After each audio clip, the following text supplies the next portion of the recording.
Hello मेरे प्यारे students, मैं संदीप कुमार आप सभी लोगों का संदीप सर क्लास में बहुत बहुत स्वागत करता हूँ। बच्चों, आशा करता हूँ आप सब लोग बहुत अच्छे होंगे, घर पे बहुत सुरक्षित होंगे और आपकी पढ़ाई बहुत अच्छे से चल रही होगी। आज हम एक टॉपिक स्टार्ट कर रहे हैं। इस टॉपिक का नाम है सेंट्रल स्कीम्स। जैसा कि आप स्क्रीन पे देख पा रहे हैं कि यहाँ पे कुछ स्कीम्स के नाम लिखे हुए हैं, तो हम 5-5 करके डेली बेसिस पे हम करेंगे। जो भी इम्पोर्टेंट पॉइंट है उस पर मैं बताता चला जाऊँगा, आप सुनते चले जाना। और अगर किसी को नोट करना हो तो नोट कर सकते हैं। जैसा कि सबसे पहले देख पा रहे हो ऊपर हेडिंग में नमामि गंगा स्कीम। याद रखना, ये 10 जुलाई 2014 को मिनिस्ट्री ऑफ वाटर रिसोर्स के द्वारा ये लाया गया था। इसका पर्पज़ क्या है? जैसा आप देखते हो कि गंगा रिवर को साफ़ करने की बात करी गई थी, गंगा को प्रोटेक्शन करने की बात करी गई थी। और हाँ, एक चीज़ यहीं पे बता दूँ आपको कि इंडिया की जो सबसे बड़ी रिवर है, याद रखना, वो गंगा ही है, जो कि गंगोत्री से निकलती है। और इसकी जो डिस्टेंस है 25 मतलब टोटल इतने किलोमीटर का ये है।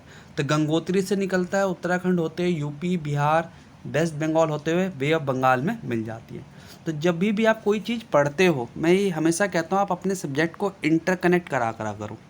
ऐसा नहीं है कि स्कीम पढ़ा रहा हूँ तो सिर्फ स्कीम पे ही ध्यान देना। अगर कुछ गंगा वर्ड आ रहा है तो उसमें जोड़ो चीज़ों को, क्योंकि सिर्फ एक सब्जेक्ट को अच्छा करने से आपका पेपर नहीं निकल जाएगा। आप जीएस स्ट्रॉन्ग करना चाहते हो तो हर एक एंगल को देखा करा करो।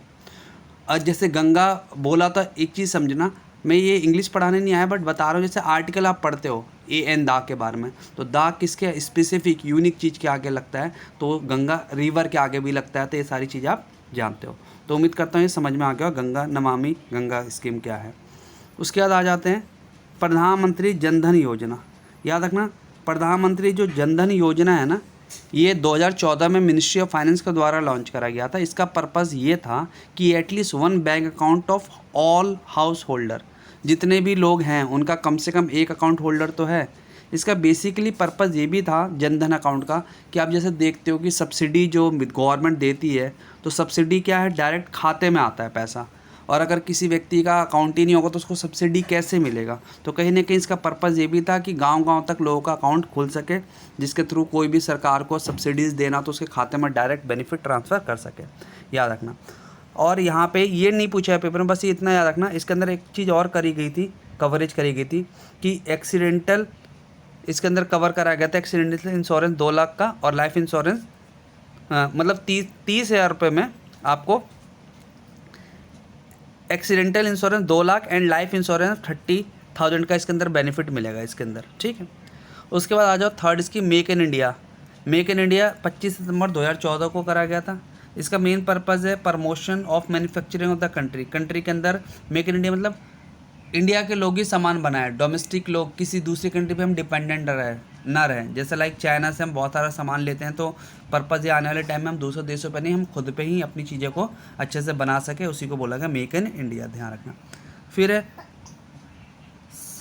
संसद आदर्श ग्राम योजना। याद रखना, ये 11 अक्टूबर 2014 को जयप्रकाश नारायण के बर्थडे के ओकेज़न पे ये लॉन्च कराया गया था। इसका पर्पज़ ये था कि to develop 3 village by the year 2019 and total 8 village by year 2024 by adopting each MP. MP से याद रखना, एमपी का फुल क्या है, मेंबर ऑफ पार्लियामेंट। मतलब सिंपल सी बात है, गांव को डेवलपमेंट करने की बात करेगी इसके अंदर संसद आदर्श ग्राम योजना के अंदर। और एमपी से थोड़ा सा ध्यान रखना, आपको कि ये सब पता ही होना चाहिए जब पॉलिटी आप पढ़ते हो, तो कि एक होता है लोकसभा, राज्यसभा, तो उसके अंदर एमपी होते हैं, मतलब मेंबर ऑफ पार्लियामेंट होते हैं। स्टेट के अंदर एमएलए होते हैं, इसका full form member of legislative assembly होता है। तो ये सब चीज़ें थोड़ा सा जब भी आप पढ़ते हो तो चीज़ों को इंटरकनेक्ट करो अपने स्टैटिक वाले पोर्शन से। ठीक है। तो एमपी आया तो मैंने क्या करा, आपका फ़र्ज बनना चाहिए कि पॉलिटी में जाके सेक्शन लोकसभा मतलब पार्लियामेंट वाला चैप्टर रिवाइज करो। ठीक। उसके बाद आता है मिशन इंद्रधनुष। ये दिसंबर 2014 में यूनियन ऑफ हेल्थ मिनिस्ट्री के द्वारा लाया गया था। इसका पर्पज़ था कि 2020 तक गोल टू कंप्लीट इम्यूनाइजेशन। ठीक है। इसके अंदर क्या बोला गया था कि 7 वैक्सीनेशन की बात करी गई थी डिसीज़ की, जैसे डायरी, ये लिख रहा है cough, tetanus, polio, TB, measles, hepatitis B under the scheme. तो याद रखना, पेपर का यार पूछ लेता है कि मिस्र इंद्रधनुष के अंदर कितनी डिसीज़ को कवर करा गया है, तो 7 को करा गया। इस चीज़ का आप ध्यान रखना। उसके आता है पहल स्कीम। आप देख पा रहे हो कि पहल स्कीम के अंदर क्या लिखा हुआ है, ये जनवरी 2015 में आया था, 1 जनवरी 2015 को। इसका पर्पज़ क्या है, to transfer the subsidy money to LPG cylinder directly to bank of account of the consumer, मतलब डायरेक्टली एलपीजी की जो सब्सिडी मिलती हो वो आपको खाते में मिल सके। इसको DBTL भी बोलते हैं, direct benefit transfer for LPG scheme, ध्यान रखना, ठीक। और यहीं से अब देखो दिमाग लगाओ, मेरे दिमाग में एक चीज़ यहाँ पढ़ाते वक्त ये आ रहा है कि 1 जनवरी को 2015 को एक बात हुई थी, क्या हुई थी कि प्लानिंग कमीशन का नाम चेंज करके नीति आयोग रख दिया गया था। आपको पता ही होना चाहिए नीति आयोग क्या है, थिंक टैंक है। क्या है ये? थिंक टैंक है। और इसके जो चेयरपर्सन होते हैं वो चेयरपर्सन कौन होते हैं? चेयरमैन बोल सकते हैं, देश के प्राइम मिनिस्टर होते हैं। और अभी एक चीज़ बता दूं करंट का यहीं पे कि नीति आयोग जैसे ही आप पढ़ोगे तो दिमाग में आना चाहिए एक CEO अभी चेंज हुए इनके, ठीक है। तो आप कमेंट बॉक्स से बताना कि CEO कौन है नीति आयोग के और वाइस प्रेसिडेंट भी कौन है, दोनों अभी हाल ही में चेंज हुए हैं। तो कमेंट बॉक्स में कमेंट करके ज़रूर बताना। तो उम्मीद करता हूँ पहली स्कीम भी समझ में आ गई होगी। फिर है हेरिडे, इसका देखो फुल फॉर्म क्या है, ये उतना इम्पॉर्टेंट नहीं है बट थोड़ा सा इसके बारे में पता होना चाहिए। हैरी मतलब heritage city development and augmentation schemes. इसका पर्पज़ ये था कि कल्चर हेरिटेज को सिलेक्टेड द 12 कंट्रीज, मतलब 12 साइट सिटीज़ को ऑफ द कंट्री में सिलेक्ट करा गया, उसको रिवाइव करना। रिवाइव का मतलब होता है अगर कोई कल्चर जो हमारा है धरोहर ख़त्म हो रहा है तो उसको सही से रीबिल्ड करने की बात करेगी ये, ठीक है। तो उम्मीद करता हूँ ये चीज़ समझ में आ गई होगी, ठीक। उसके अलावा बेटी बचाओ बेटी पढ़ाओ योजना, बहुत लोग ये जानते भी है भाई, ऑब्वियसली बात है, बेटी बचाओ बेटी पढ़ाओ योजना 22 जनवरी 2015 ministry of women and child development के अंदर आता है। और अगर मैं इसकी बात करूं कि सर इसका पर्पज़ क्या है, पर्पज़ यही है कि भाई प्रमोट कर सके gender equality and increase sex ratio को बढ़ा सके, ठीक है। देन उसके बाद प्रधानमंत्री मुद्रा स्कीम, याद रखना 8 अप्रैल 2015 को आया था। मुद्रा का देखो फुल फॉर्म, देखो बहुत बार पेपर में पूछ लेता है, तो मुद्रा का full form micro unit development and refinance agency, ठीक है। इसका पर्पज़ क्या है? इसका पर्पज़ है भाई आपको फाइनेंस हेल्प करना, लोन प्रोवाइड करना। और 3 तरीके के इसके अंदर लोन देने की बात करी गई थी, जैसे एक है शिशु, दूसरा है किशोर, तीसरा है Tarun, for the development of micro enterprise sector.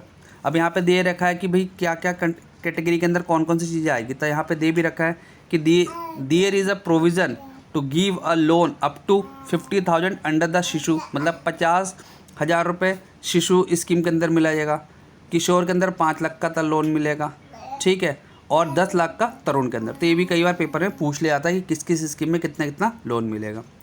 उसके बाद आ जाओ नेक्स्ट है सेंट्रल स्कीम उजाला योजना। इसका फुल फॉर्म दे रखा Anant Jyoti by affordable LED for all. जैसा आप सब लोग जानते हो कि बहुत सारे आज भी गांव में लोग बल्ब का इस्तेमाल करते हैं जो ज़्यादा वोल्टेज का होता है, पावर का होता है, तो बिजली बहुत ज़्यादा खपत करता है।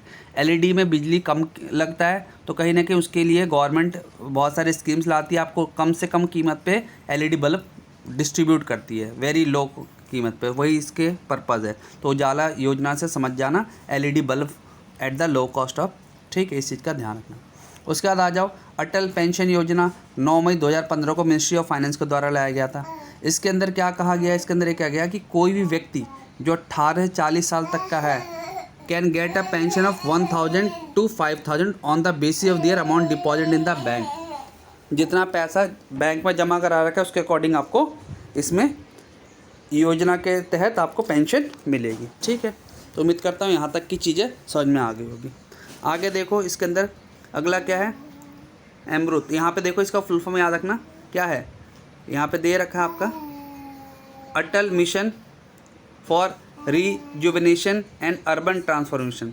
The plan include plan to build 100 smart city development infrastructure in the 500 cities and build house for all by 2022। एक स्कीम ये भी था कि सबके लिए घर हो 2022 तक का। तो ये सब स्कीम्स हैं, ध्यान रखना, पेपर में कई बार पूछ लिया आता है किसी भी एग्ज़ाम के अंदर। देन इसके बाद आ जाओ स्मार्ट सिटी मिशन। तो ये स्मार्ट सिटी बनाने की बात करी गई थी, ठीक है, किसके तर्ज पे? इसके साथ कोलैबोरेशन हुआ है सिंगापुर के साथ। तो ये ध्यान रखना 100 सिटी को सिलेक्ट करा गया, उसको स्मार्ट सिटी बनाने की बात करी है। 25 जून 2015 को आया था।